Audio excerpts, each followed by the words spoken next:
बातमीपत्राच्या पहिल्या भागात आपलं स्वागत आणि आता बातम्या पाहूयात विस्तारानं।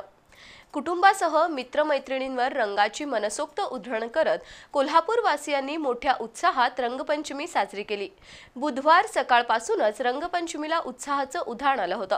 एकमेकांवर रंग उधळत बच्चे कंपनीसह तरुणाईनं बुधवारी मनमुराद आनंद लुटला, तर युवती आणि महिलांनी कोरड्या रंगाची उधळण करत रंगपंचमी साजरी केली। अनेक ठिकाणी संगीताच्या तालावर ठेका धरत तरुणाईनं जल्लोष केला।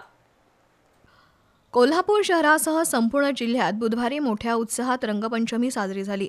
मंगळवारी सायंकाळपासूनच पापाची तिकटी, महापालिका परिसर, राजारामपुरी अशा अनेक ठिकाणी रंग खरेदी करण्यासाठी गर्दी दिसत होती। बुधवारी सकाळपासून रंगपंचमीचा आनंद ओसंडून वाहू लागला। कुटुंबातील सदस्यांसह कॉलनी आणि सोसायटीतील मित्रमंडळींनी एकत्र येऊन रंगपंचमी साजरी केली, तर अनेक तरुणांनी दुचाकीवरून फिरत आपापल्या मित्रांना गाठून त्यांना रंगांची आंघोळच घातली।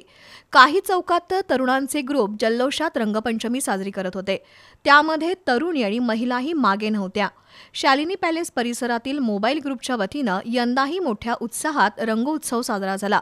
फक्त महिलांसाठी आयोजित केलेल्या या रंगपंचमीमध्ये शेकडो महिलांनी सहभाग घेऊन रंगपंचमीचा आनंद लुटला।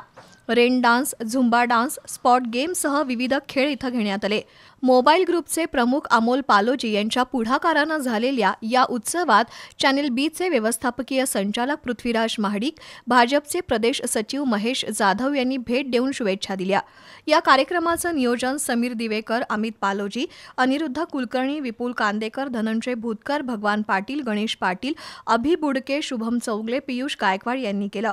सरनोबतवाडी इथल्या अस्मिता ग्रुपच्या वतीनं महिलांसाठी रंगपंचमीचं आयोजन करण्यात आलं होतं। ग्रुपच्या अध्यक्षा दीपिका खापणे यांच्या पुढाकारातून पर्यावरणपूरक रंगपंचमी साजरी झाली।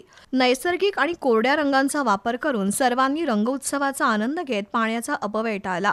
शिवाय रंगपंचमीच्या माध्यमातून स्त्री शक्तीचा जागर करण्यात आला। कोल्हापुरातील पत्रकारांची शिखर संस्था असलेल्या कोल्हापूर प्रेस क्लबच्या वतीनं यंदाही रंगपंचमी उत्साहात साजरी झाली। प्रेस क्लबच्या प्रांगणात पत्रकारांनी गाणी आणि नृत्यासह रंगोत्सवाचा आनंद घेतला। त्यामध्ये प्रिंट आणि इलेक्ट्रॉनिक मीडियातील पत्रकार, उपसंपादक, छायाचित्रकार, कॅमेरामन सहभागी झाले होते। क्रांतिसिंह नाना पाटील नगर परिसर ज्येष्ठ नागरिक सेवा संस्थेच्या वतीनं पर्यावरणपूरक रंगपंचमी साजरी केली। त्यामध्ये काही भाजी विक्रेते सुद्धा सहभागी झाले होते। पाणी वाचवा, जीवन वाचवा असा संदेश भाजी विक्रेत्या महिलांनी दिला। गजानन विभूते यांनी पर्यावरणपूरक रंगपंचमीचं महत्त्व विशद केलं, तर ज्येष्ठ नागरिक आणि महिलांनी पाणी बचतीचं महत्त्व सांगणारे फलक झळकावले। यावेळी भरत पाटील, मधुकर पाटील, प्रकाश कांबळे, राजू मगदूम, युवराज पवार, शशिकला कांबळे, अर्चना होवाळे, सुरेखा कांबळे, शीला पवार, मनीषा फुलवाले उपस्थित होते। बुधवारी सकाळपासून इचलकरंजीतही चिमुकल्यांसह अवघी तरुणाई विविध रंगांची उधळण करत होती।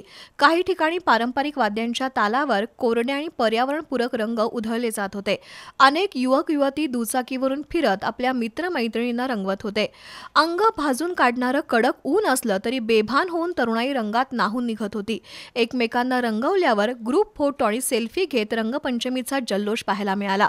इचलकरंजीतील कापड मार्केटसह विविध ठिकाणी रंगपंचमी निमित्त थंडाईचे स्टॉल्स लागले होते, तर रंग आणि रंगपंचमीचं साहित्य खरेदीसाठी बुधवारी दिवसभर गर्दी दिसत होती।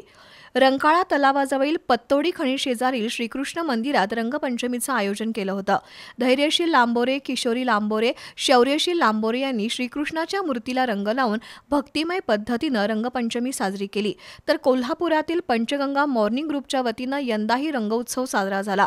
दररोज सकाळी फिरण्यासाठी येणाऱ्या विविध वयोगटातील महिला बुधवारी रंग खेळण्यासाठी पंचगंगा नदीघाटावर उपस्थित होत्या।